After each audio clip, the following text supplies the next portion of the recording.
Hi, my loves. Welcome back to the Starscartel channel. If you don't know, I'm Star. Whew. Baby, that energy from that live was just so bad.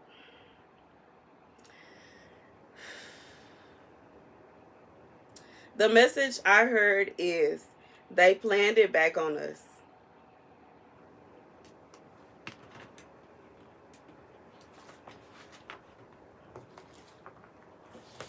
The scripture comes from Jasher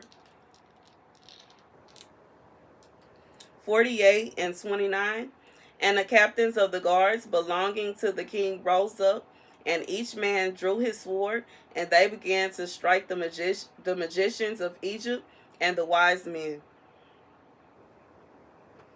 So here's the message.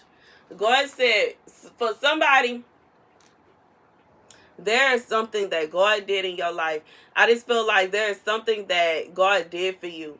And regardless to what happened, I feel like maybe something had happened, maybe something bad happened, and then God pulled you out of it in such a fast, like it was fast the way God pulled you out of it, you know what I'm saying?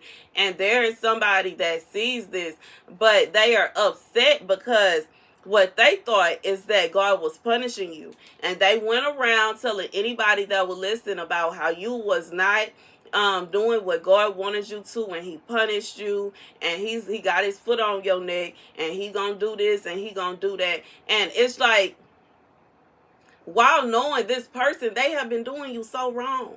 They have just been doing you wrong for somebody years, and they know it. And God been on them for years for everything that they have done to you. And this is somebody that took excitement. It made them happy. It made them to be filled with joy to see you going through it. So now that God is pulling you up out of that, they not happy about that. They feel some kind of way.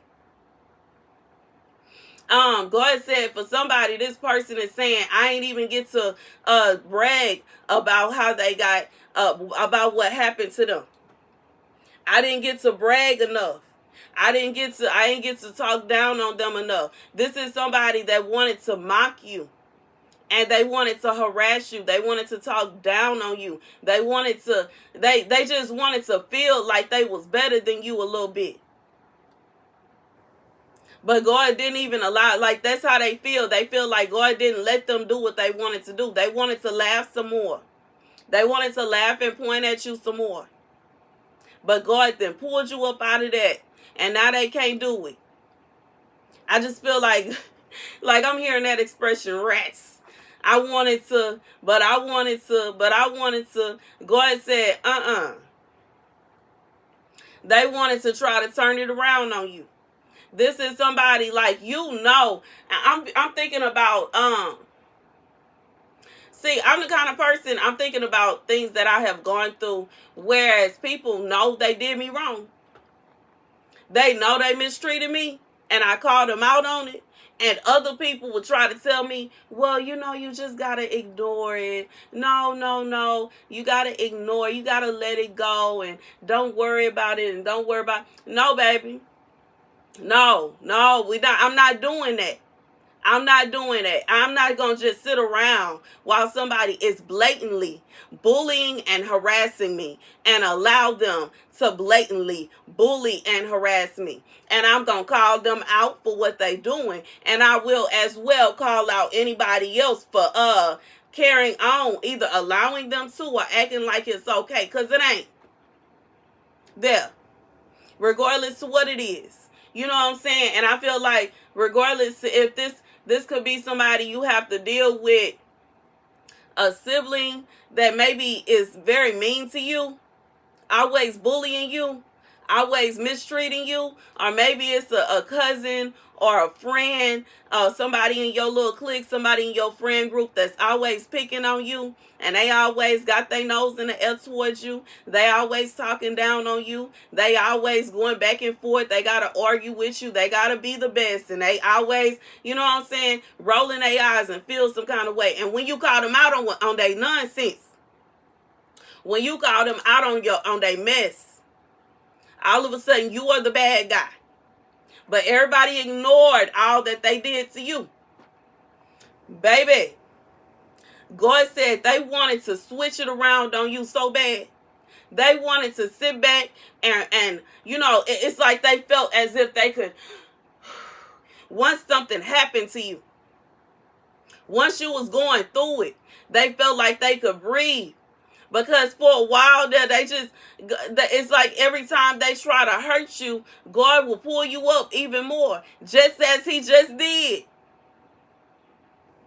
So they mad because they thought this was going to last for a little while. They thought they was going to be able to laugh behind your back a little longer. They thought they was going to be able to talk down on you. But God pulled you up so fast that they couldn't.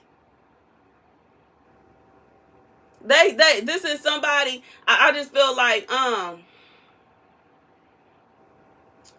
being reminded of in the Mean Girls movie, where the stuff they was doing to Regina, like they, putting stuff in her face, the face cream, cutting holes in her shirt. Every time they did something to this girl, she would be like, you know what? It is what it is, and keep it pushing. And it's like they would laugh while they was doing it. It was funny while they was doing it, but then the reaction that she gave them was nothing. She fed them crumbs. She was unbothered. Like, she was not worried about what they did, to such an extent that people were like, oh, I'm finna do what she, like, you know what I'm saying? Not even realizing it was an accident. You know what I'm saying? Not even realizing somebody was trying to bully her. But you know what I'm saying? I just feel like when it come down to it, for whoever it is, anytime you go through anything, you handle it like a boss. And it bothers those that be sitting around waiting for bad things to happen to you. Because every time a bad thing happens to you, you shrug it off and keep going. You don't linger there. It's not a situation where you sitting up crying all night. It's not a situation where, you know what I'm saying, I just feel like this is somebody, even if you know what I'm saying, you may be sad for a little while, but you get over it. This somebody, they wanted you to stay there. They want you to stay in that sadness. They want you to toss and turn all night. They want you to be stressed. They want you to be worried, and they want to be able to watch you stress and worry and be sad, and they want to sit back, kick up their feet, and laugh at you and mock you. This is a very hateful person, because they want you to be the bad one, even though in reality they are. They're evil. Anybody that wants to be able to sit back and laugh and mock somebody else, that's evil. It's wicked. And they mad that they can't do that. They mad that they can't sit back and laugh at you no more. They mad that you not, you know what I'm saying? I just feel like somebody, it's like you have a whole vibe about you. It's not a situation where you finna, like this person, they can't put you to shame the way that they want to put you to shame. And even when they, you know what I'm saying, try to say, oh, I heard this, I saw this, I know this happened, that happened. You be like, and I did that, and yeah, I did that, and your point is, I'm being reminded from and John Wick, I forgot which one, but in one of the John Wick movies, and somebody was talking about him, and the guy said, I know you've heard a lot of stories about him, and you know what I'm saying, you've heard this, you've heard that. I think it was John Wick talking about himself, to be honest. And he was like, all the stories that you heard, they true. And it was far worse. You know what I'm saying? It was far worse than what they told you. They just told you, they put a cherry on that. It was far worse. Like, I just feel like this is somebody, you own it. You are who you are. And sometimes when we are children of God, I know I have to deal with a lot of scrutiny. Because, you know, as a pastor, as a prophetess, you know what I'm saying, I have to deal with so much scrutiny. People are always trying to look at me with a magnifying glass. You ain't supposed to be doing that. You ain't supposed to be doing that. Look here. tell you about life. And how, you know what I'm saying, in reality, I know what I really be having going on ain't even on the cusp of bad. Like what the people that be trying to look at me with a magnifying glass, they be out of control and be trying to tell me what I need to be doing. And I need to this. And I need to look, baby.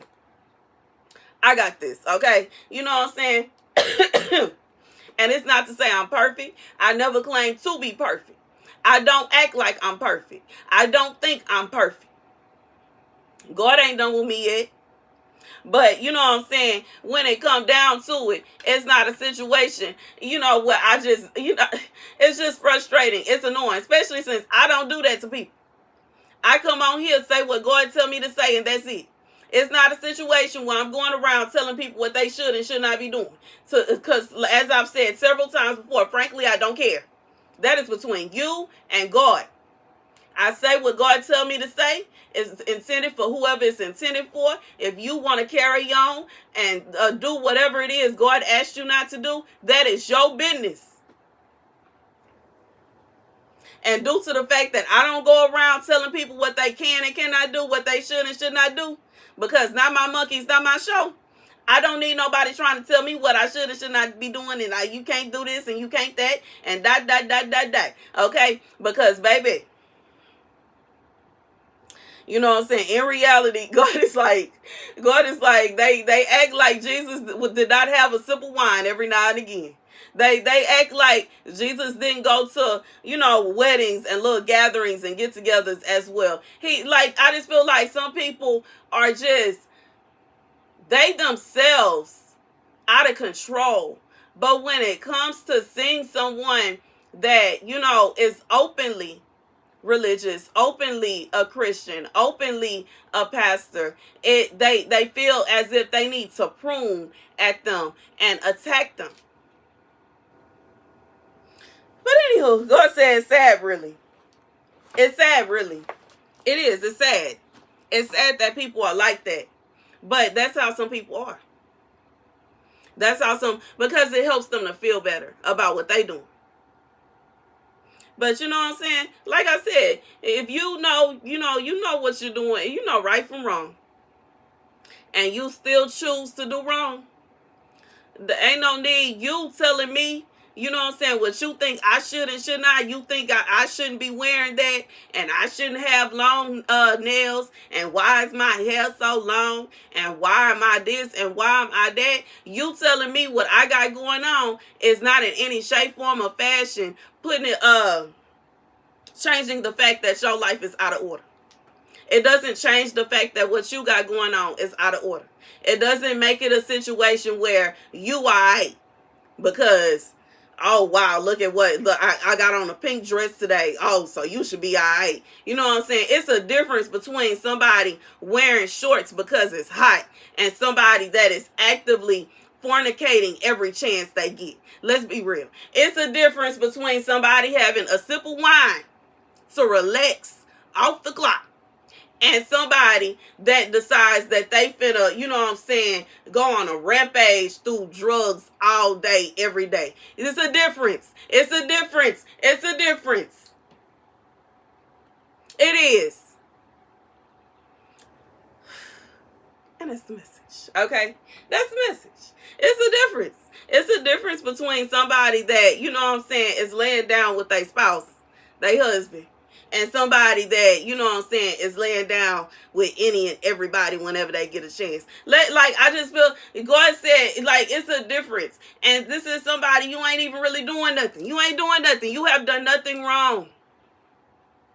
Yet there's somebody that is looking at you with a magnifying glass trying to find something wrong. Because if they can find something wrong with you, then they feel as if everything that they doing is okay. God said it's still a sin. God said, let's call a spade a spade. It's still a sin. It changes nothing. Nobody is perfect. And that's the message. Thank you guys for watching. Be sure to like, share, and subscribe. Deuces.